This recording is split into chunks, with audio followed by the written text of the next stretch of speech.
You're listening to The Art of Imperfect Adulting. I'm your host, Amy Stone. Here, I share stories from real people navigating the adventure that I call adulting. Are you ready? Me too. Let's do this. Hello, friends. So in this episode, I'm super happy to share with you a conversation I had with Karen Robinson. Karen is one of those really special people who can take a super intense topic and make it helpful and uplifting. She's a therapist and transformational coach with more than 25 years experience of in dealing with trauma recovery. But what we're talking about, what she and I talk about, is dreams and joy and how they connect to healing. See what I mean? See what I mean? You're going to love this. Let's do it. Karen Robinson, welcome to the Imperfect Adulting Show. Thank you, Amy, for hosting me. I'm so happy you're here. Are you ready for a fun chat? Let me see. I guess I could be. Yeah. All right, let's do it. All right. So today we're going to talk about how dreaming can spark joy in a healing journey.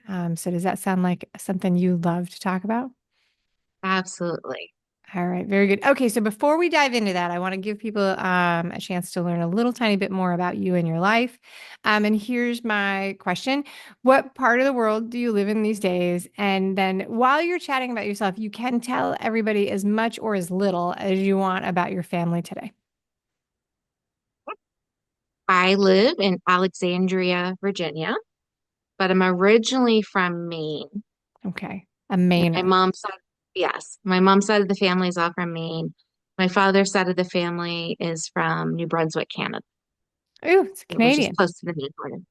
Very nice. Alexandria, Virginia. I spent a summer there in like in a rental in Helen Hills with um the Wright houses. That it's like a whole community of Andrew Lloyd Wright houses. Anyway, random thing. I swam on a swim team. So summer stories from Amy's childhood. All right. So now dreaming, joy, and healing. How did you like? Let's go talk about like the origin story of this like project. How did you get started thinking about dreaming? Are you like someone who is a naturally good dreamer? I'm going to say yes and no. I think it's a little complicated. I will say that any dreams I've had, like in childhood or young adulthood, I've achieved them all the dreams. Okay. But the reason I'm hesitant to say yes is because I took a lot of side turns. Like uh, I let boulders get in the way, had to climb a few mountains. So it wasn't all like, oh, I had a dream and boom, it happened. I did the struggle bus a few times, learned things the hard way. I think that that's part of the reason it's important to have that conversation because that's part of the reason behind the whole podcast is giving people a chance to talk about those things because I think that's always the story. Even if something looks afterwards like it was a very straight shot, something that was very, very smooth, there's always a change in direction. And Mhm. part of the mastering of the lifing, which is impossible to do, right? But part of the learning to love the experience is accepting the fact that it's probably not going to be a straight line. And that just because you don't know about somebody else's straight line doesn't mean it wasn't a straight line. Like we don't always share those stories. But so we go Exactly. from there. Yeah. All right. So when we talk about dreaming in this example, or when you talk about dreaming, because you're the teacher, are we sort of talking a little bit about visualizing, or how would you describe dreaming in this? Yeah, it's a good question because, right, there's a couple of kinds of dreams. Like the dreams you have at night, those are different than what we're talking about now. The dreams you have at night, if they if they're happy and smooth, awesome. If they're kind of hard dreams, it's just your body's way of working out stress while you're sleeping because maybe you're trying not to think of those things during the day. But the dreaming I'm talking about in terms of it's more about what you want for your future. And it Okay. is visualizing that, you know, in very clear, succinct ways, but it's also taking the baby steps a little at a time when you look at your dreams. And it's also not worrying so much about the how, because that's where we trip up and have a lot of bumps is how are we going to do this, And just taking a step out in faith can be Yeah. enough to propel us in that direction. Okay, very good. I'm a person, so sometimes I remember my dreams at night and sometimes I don't. But so I like to set goals. I like to try to visualize the things that I'm trying to create. Sure, absolutely. But I will also say that sometimes if I'm working on something big, I will have trouble. I have trouble seeing things I've never done before. If I'm doing something where I've never been, that kind of thing. If I'm setting a goal that I don't know what it's going to take to get there, those can be stumbling blocks for me, which I just throw out as conversation points. What parts of this type of dreaming do you find that either you or other people do struggle with? And since I just laid mine out right on the table, I was like, here are my obstacles.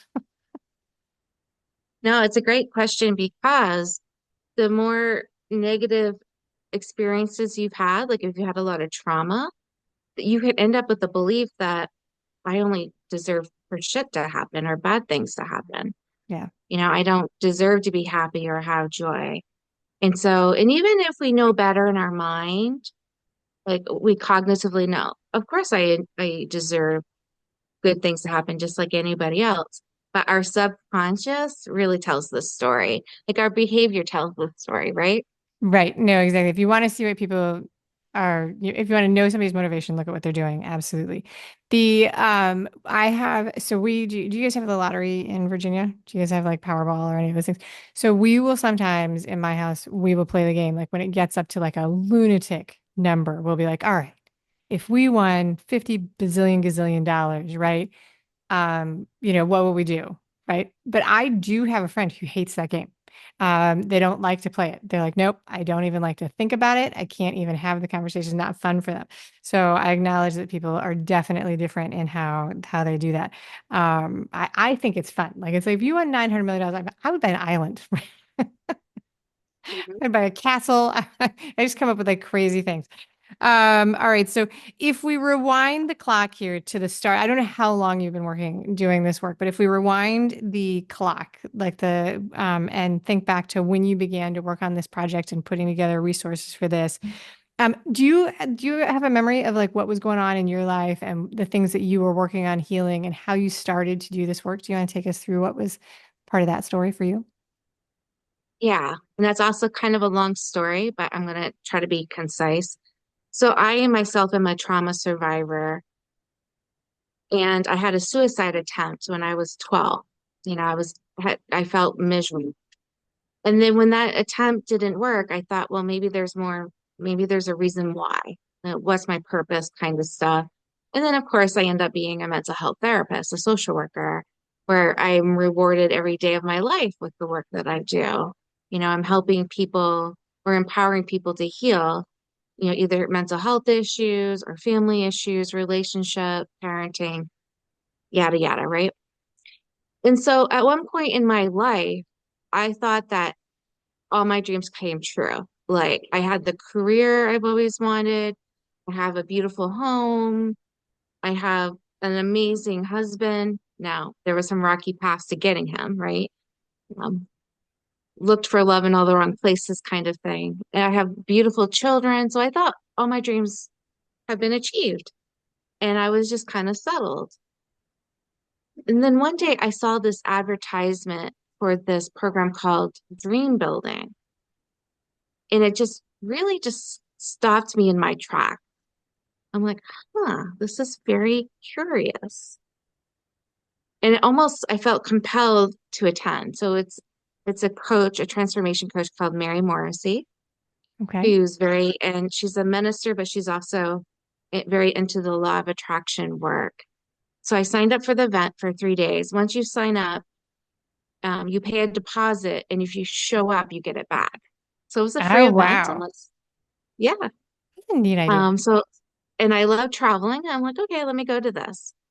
And then it was such an amazing experience because she taught us on just thinking a little bit about what it would mean or look like if we wanted more. Yeah. There's always a bigger dream, something more possible. And even though I had achieved my goals, I wasn't very happy in the work in where I was working. I was working for the Department of Defense, and for those that don't know, there's a lot of I don't, a lot of political bureaucracy, I guess, and there's Sure. oppression and sexual harassment and racism, all the things, right? I mean, It's a it's improved. big office. I think that you find a Yeah, lot of those things like, that was the container is not, I mean, I don't think those are uncommon stories, is what I'm going to say. Like it yeah, could be any I employer, but totally agree. any big office, you're going to find stuff like that, which is sad. And also there was a lot of, even though there were some hard experiences, like I got to work in Japan for 5 years, like I had some amazing experiences too, within that organization. So it wasn't all bad. And it helped me achieve a lot of goals because I was paid well for my work. And so anyway, when I went to Dream Builders, I wasn't really happy at work, but it was paying the bills and so forth. So I was staying. And then I got the idea about having my own company. And then that's where Heal, Thrive, Dream was born, the name of my company, Oh, where I cool. would focus on trauma specifically, helping people heal their past wounds, thrive in their present relationships, and dream about their future. That's where I got the idea. And Wow. we did really fun activities. Like she she have us like put our back to somebody, a partner, and we would spin around 3 times and pretend that was like a time machine. And so then I'm 5 years in the future, and I got to tell my partner all all that I achieved or what's happened in that 5 years. So it really makes you project your future. And I was like, oh, I have this company and I'm, serving trauma survivors and I'm traveling and I'm doing this, doing that. And all that stuff has come true since I've done that. That's And this was in amazing. 2020. That's You know, amazing. I published books, I've gotten to travel. This year alone, I traveled almost every month this year I while love I was that. working. I love that. Yeah. I love So that. That's dreaming spectacular. works. Dreaming works. I love that. I do. I love that. I think that that's spectacular. And so I want to also pause and just say thank you because you did share your origin story, which does have a tough moment in it. It sounds to me like you've shared that piece of your history quite a lot and um, you're comfortable with sharing that, but I think it always deserves acknowledgement that I want to say thank you for sharing that with me and the audience because you don't have to. You don't have to can do that. So I want to say thank you for that because there's going to be somebody out there that's listening who has a piece of their story that they're not sure if they want to tell. And so anytime we do that, it's a nice thing to put out there. Okay, so what about it with this totally non-elegant segue to the next question, which is not related, but what about if somebody wants to do this work or learn about it or wants to apply these techniques, but they're like unsure whether or not they need healing or what might need healing? Because you mentioned you were like, I thought I was happy, but I wasn't happy. And I think that's a really common spot for people to be in when they've got some good stuff in their life, they've got a good paycheck, they love their home or where they live, but there are other things that generally, I know, doesn't feel like a home run. It can be hard to be like, oh, I don't know, like, so when you don't know what's going on and you don't know what needs healing or you don't want to talk about it, does the dreaming still work? Is it still helpful? I think so. I Yeah. totally think so. Because remember, there's always something more that we can achieve. And it doesn't necessarily have to be something about success. It could be, okay, what would empower me to make a bigger impact in the world? Yeah. What would help me feel like I'm making a difference?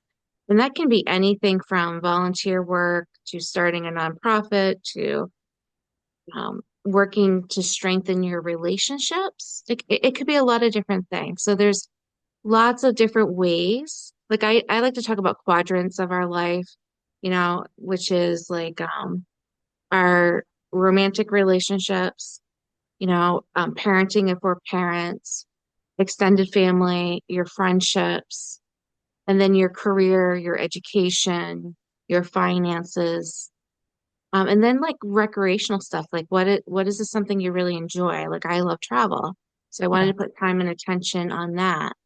And so with these quadrants, you can set goals in each one of them and just baby step your way to doing them. And then one day it's like, boom, you wake up and all of it's happened. Yep. And then it's time to pick something else. The That I love that. So that I love the breaking things up. Many, many years ago when I would do like quarterly business coaching I was doing something totally different. And they would always, and I would pay for a half day seminar that they would put me in a room and make me make a plan, which was absolutely worth it for me because I could take like 3 hours and just bang it out. And so I went every single time. But so I loved it. I was a big fan. But one of the things that like totally frustrated me is that the person who taught this quarterly workshop, she was always like, pick one thing. You can only have one goal. You can only have one goal. And meanwhile, I've got like a list. I've got like, and this is my goal over here, and this is my goal with this, and I've got 25 different things. She's like, pick one. I was like, well, I'm going to pick one today, but then I'm going to ignore that advice because I've got all these other goals. But I like the way you have the quadrant and you're like, set them for all of the things. Cause I think that we do have a lot, we're complex, right? People are complex. We have a lot going on. So the idea that we would only have one dream related to all of our lives, especially if we've got family, because we have dreams. I don't know about you, but I sometimes have dreams and hopes and wishes for other people in my circle. Right. Like it's like, I'm working on this and I hope for that person they have that. Not that I can do it for them, but so on and so forth. All right. So what is it? Let's talk about joy because it's like it's how dreaming can spark joy on your healing journey. So we've talked about healing and we've talked about the work of dreaming. What is it about joy that you think specifically connects to healing? Yeah. Well, I think when we think about trauma or grief or complicated relationships, they don't sound like very joyful, right? Like it feels like so much work to heal and grow and be and do better, feel better. And so how I think of joy is what can we do to make this work feel lighter? What Okay. could we do to feel relief? And what does it mean to be joyful? Oh, It's that is my next question. That was my absolute. I was like, what? Talking why about like the joy difference between like I joy knew and that. happiness and I knew yeah. that. I knew Yeah, that was you your next did. That question. was not even the synchronicity I was thinking of you to remember, but keep going. We are connected. Yeah. And so okay.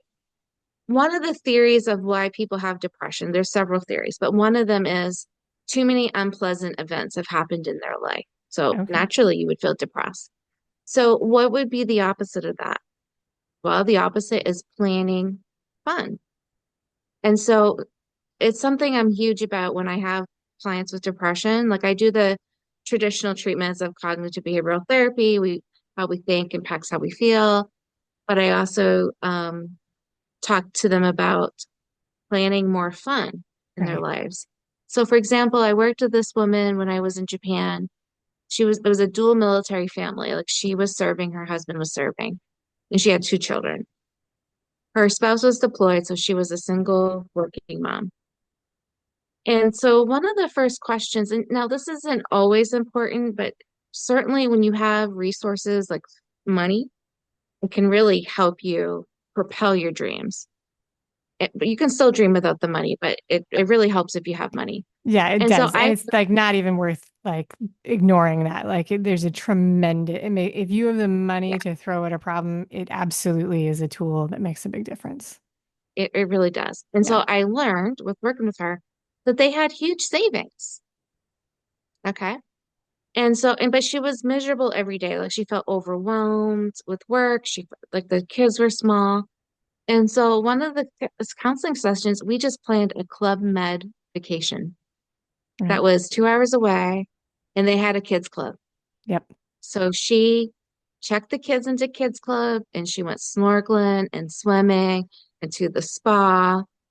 And she came up back. She goes, I had the most fabulous time. She goes, I was in the pool. They served me fruit on a platter. Like she goes, it was next level.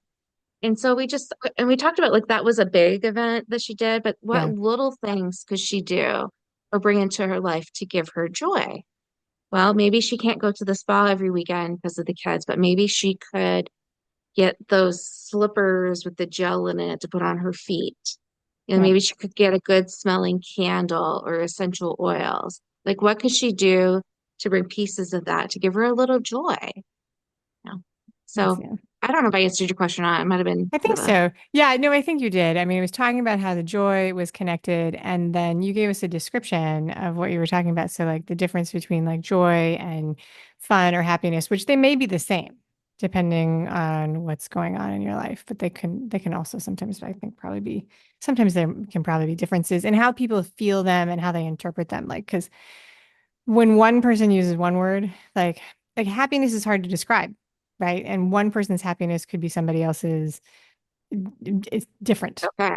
Right. They don't Yeah. get it. They totally don't get it. I think that that's just, worth acknowledging. And when I work with step parents and families, as a nod to the money discussion, one of the things I really say is I'm like, yeah, people will tell you that money can't buy happiness or whatever, but there are times where money makes things much easier. Like if you're going to have a discussion, well, for your client, right? Dreaming about a vacation that you cannot actually take probably has some benefits, right? But when you can take it, it's a totally different conversation. Like, when are we booking the trip is a different conversation than, oh, I hope that someday we'll have the means to take a trip. So I think that that was very nicely laid out for people. All right. So I love this conversation. I love talking about dreaming, sparking joy on the healing journey. I love thinking about a Club Med vacation. I haven't been to Club Med in a very long time, but the last time I was there, they still did everybody who worked in the Club Med. So I live in Miami and there's a Club Med, or there used to be just about 2 hours from me. And the last time we went, which was definitely partly because of the kids club, right? You can check all the kids in. Some of our kids were too young. There is an age limit.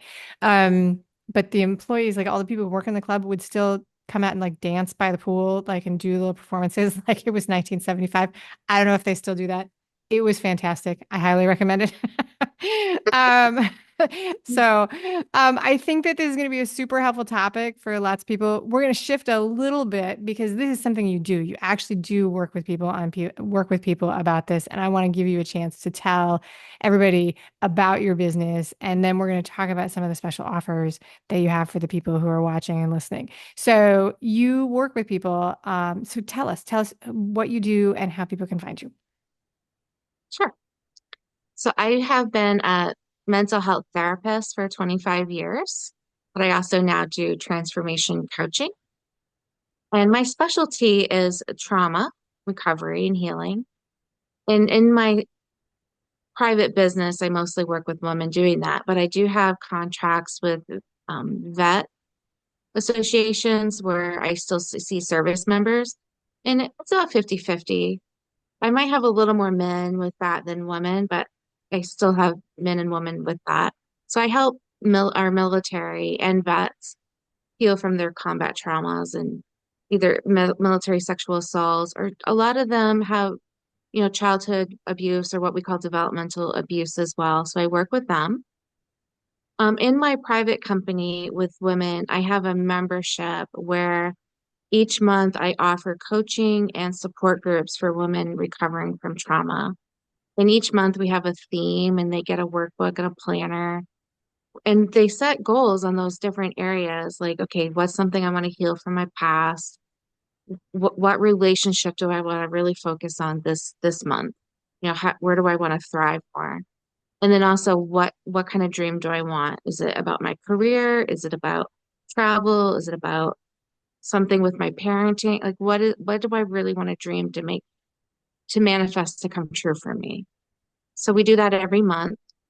And new for the membership, the trauma recovery membership, is I'm adding the Dream Club. So people that don't have trauma can buy the Dream Club on their own, on its own. Or if you're in the trauma recovery membership, you also get the Dream Club as part of that. Because the Dream Club is focused on those quadrants and manifesting how to do that and what that can look like in different areas of your life. And because I want it to be available to everyone, not to serve the wealthy or even higher middle class, I've set the price so it's a no-brainer. It's $75 for the year. That's awesome. And all it is every month I'm releasing a short video, and I'll have a little small workbook. It won't be overwhelming. It won't be a lot of material, but it'll be enough to kind of get you thinking, like, what is it that I want to dream about next? Helps you And get to be in a we call forward that the motion. Dream Club. Yeah. We talked about that. We talked about that right before we hit record. Hmm. We sure did. All right. And then you also have, which I will recap this so that because I have the words right in front of me so that you don't have to do it from memory. You also have an offer that you offered up for the audience today, which is a healing planner. And this is a journal for therapy and transformational work, including 100 journaling prompts.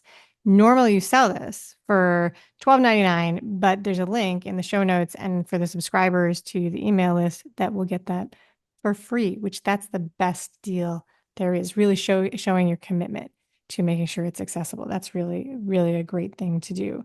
And I want to thank you for that and sharing all of the things you do. I also want to say, I think that it definitely shows your commitment to the work you're doing. Did you start working with vets through the Department of Defense? Is that how you started working with military members? That feels like that's important work because it's like we know it's there and they deserve support. Not that other people don't deserve support, but I think that that deserves things. It was Okay, just a so really high need. yeah, no, I think that's really good. I have another friend who does, but I think he's in California, and I think he's part of the VA is how he does that and works with that. It's good work. All right, so now we're gonna wrap this up in a super fun way. I'm going to ask you three totally unrelated questions to the topics that we did. The idea behind this is that it's supposed to be rapid fire and people are supposed to answer in 1 or 2 or 3 words. We have a 100% failure rate with that, mostly because I'm too chatty, but I do like to encourage people. And this is the one where I was like, oh my gosh, there's a little tiny synchronicity here because I came up with these questions before we talked today. And the first question I came up with for you is about a musical concert. And it was, what is the first musical concert you ever attended? I think it was New Kids on the Block Okay. New Kids on the Block. or Richard Marx maybe been first. Okay. And then the reason when I was looking at what I was going to ask you when I was taking you through the thing, you had just told me that you just did what right before we started? Oh, yeah. I just ordered for date night. My husband and I take turns planning date night. And so I bought Mariah Carey tickets. That's so funny that I was like totally like, I like, ah, so funny. Okay. That is Anyway. funny. All right. So we talked about music. Mm. This one is going to be either a hit or a miss. We'll see. Are you a sports fan? And if so, do you have a favorite sport or team? Yes. I was more so a sports fan in my youth. My favorite team then was the Boston Celtics. I'm Okay. not so much into it anymore because my kids are in sports and I watch them. Oh, so Yeah, then they are your favorite team. You are like a of youth course. sport. Like that's like you're the cheerleader, the team mom. That totally counts. You could have totally said, you could have been like, you could be like the Little League, the whatever county. Yes, absolutely. 100%. Okay. Now we'll see how this goes. Name something that if you had the choice, you would prefer to never, ever, ever, ever, ever eat again.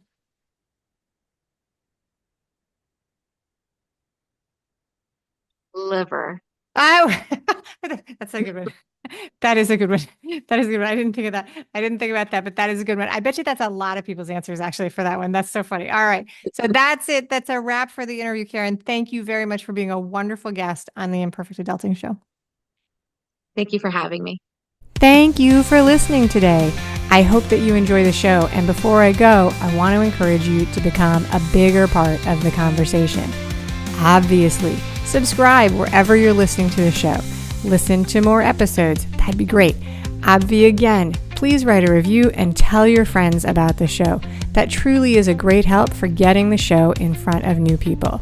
Okay, but more fun for you yourself, head over to imperfectadulting.com and join the email community. You'll get some free stuff right away, and that way you'll begin to get the emails about the podcast.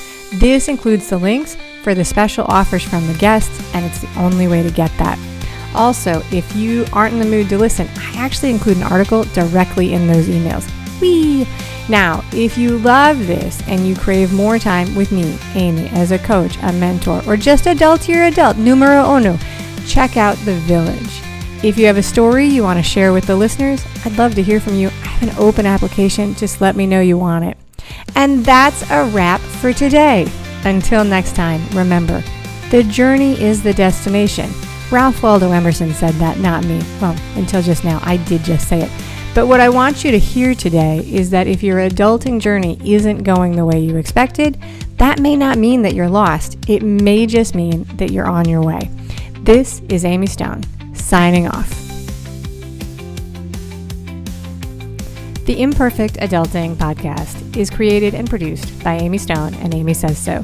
Anything expressed on this show is offered as entertainment, and the views of the guests may not always represent the ideas and viewpoints of the host. That's me.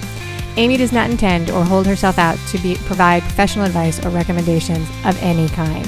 In the end, you and you alone need to make those kinds of decisions based on your personal and individual situation, needs, circumstances, and comfort level.